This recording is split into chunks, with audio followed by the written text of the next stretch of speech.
Hey Moon Babes, and welcome back to my channel. For all you new babes out there, thank you for clicking on this video. My name is Soraya TheMoon, and I create mostly fashion and makeup and hair videos, but I also randomly create ASMR videos. If you haven't seen that video, go ahead and check it out. Today we are going to be talking about my favorite hair texture that I've been wearing for the past year or so. This is a hair texture that I had created for my own hair company that I did like a very soft launch on last year called Made by Babe.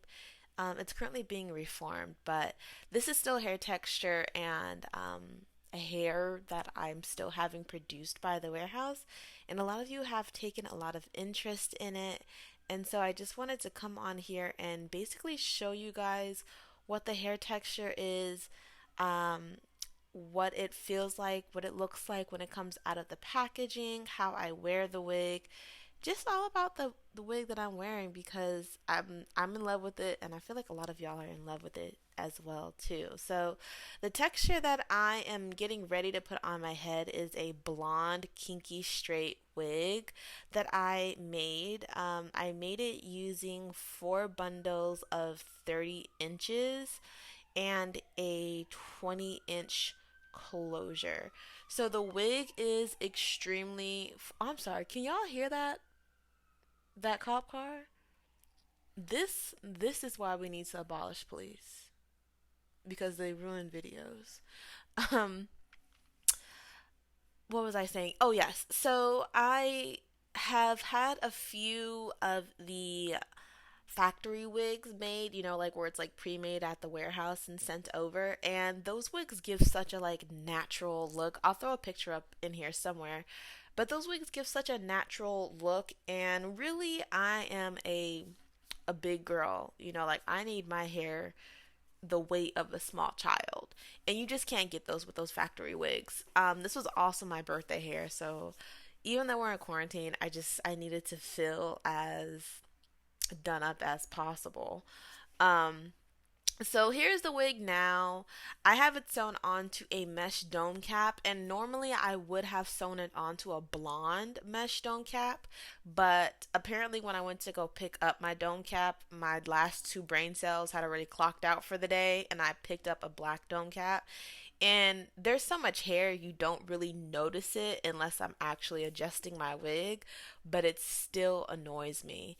Um, so this hair comes in that awful, awful super yellow 613, fresh off the, I don't know, whatever the hell they make these wefts on the track, the assembly line. I don't know, but it comes in super, super, super yellow, just outrageously yellow.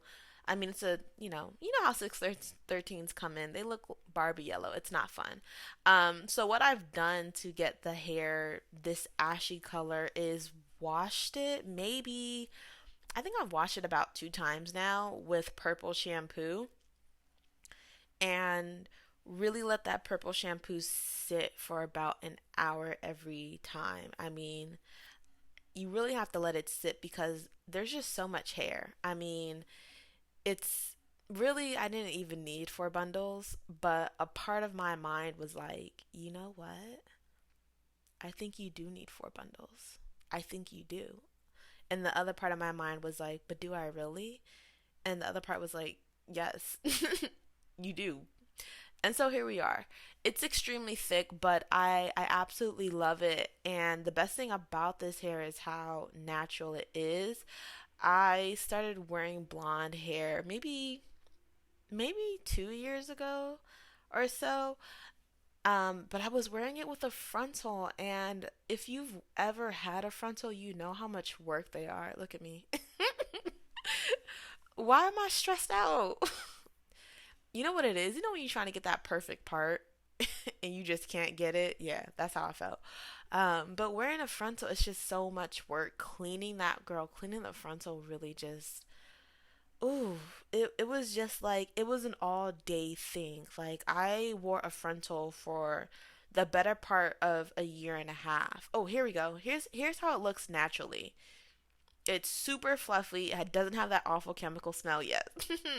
Very proud of that. But it's super fluffy, extremely yellow. There are some girls who like this type of yellow, and to them, I say, you know what? You are doing God's work because it couldn't be me. Um, but this is how it looks. Now, after you wash it for the first time, to me, it doesn't really get this fluffy ever again because it kind of tames itself, like this is how the hair looks after a fresh wash and a very light blow dry. Um Compared to what it looks like when you just get it out the package. So you can see the difference. Really holding up that yellow kind of shows how much toning can be done.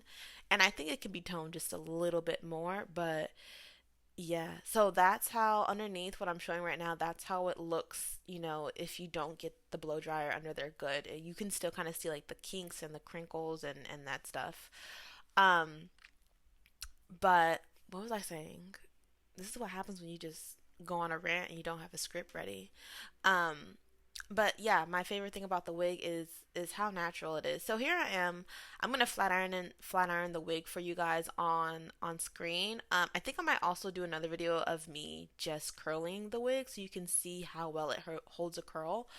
But I don't flat iron this on super high heat. I usually stay on like 380. I might do 410, but I always do one pass. And if I'm doing 410, it's most likely because I'm doing like a really, really big piece. That little comb could not handle all that hair, girl. But this is the hair. This is the hair that I've been rocking with since last year. So I've had this hair for about 6 months. Not this wig specifically, but this hair texture and just trying to learn what I can do with it and what I can't do with it. And one of the biggest side effects or downfalls of this hair texture is that it cannot be bleached at all. So it can't have any developer put on it either. This hair is basically, it's not on its last limb because the hair is still like very very extremely healthy, but it's more so it cannot be processed anymore. Like it's been processed to the max. To get blonde hair is one thing, and then to make it kinky straight to match our natural hair pattern is just another killer process. So I learned that the hard way. What happens if you put developer on it is that the hair just basically becomes noodles. That's really what it is. It becomes a noodle, and I learned that the very, very, very hard way. That doesn't mean that you can't color the hair. It just means that you cannot use any type of developer on it at all. It's not gonna go. Ooh, here we go. So this is what the hair looks like. One pass flat iron, one half flat iron, another half not flat iron. You know what? I had just got done finished watching Black is King. So y'all not about to play me in my little dance routine right now. But this is after both sides are flat ironed. I don't know why I said it like that. But here we are. I always like to take a hot comb to the top of the wig just so it's not kind of kinky up there still, so you can kind of get that fresh curl. Not fresh curl, but like fresh, what's the word I'm looking for? Y'all know what I'm trying to say. Don't play me. um but just so it's looking snatched, get those little rough edges. My stylist Brittany, she braided my hair up this past week for my birthday and it looked so good. And now here we are just looking a hot mess. But here it is. Here is the last of the video. This is what 4 bundles of my blonde kinky straight look like after it's all finished and done. It's extremely thick. I mean, this one half of my head could be a wig on its own. Um, but just some more details on it. Since a lot of you are interested in buying it, you can still purchase it. You can, buy it if you want to. As of right now, I'm taking all payments through PayPal. All invoices will be done through PayPal. It takes about 5 days for the hair to get to me because I do drop shipping, and from there it will be shipped out to you. And that's it. Thank you guys so much for watching. I hope you enjoyed this video. Please consider subscribing and turn on your bell notifications. And I'll see you guys next time. Bye.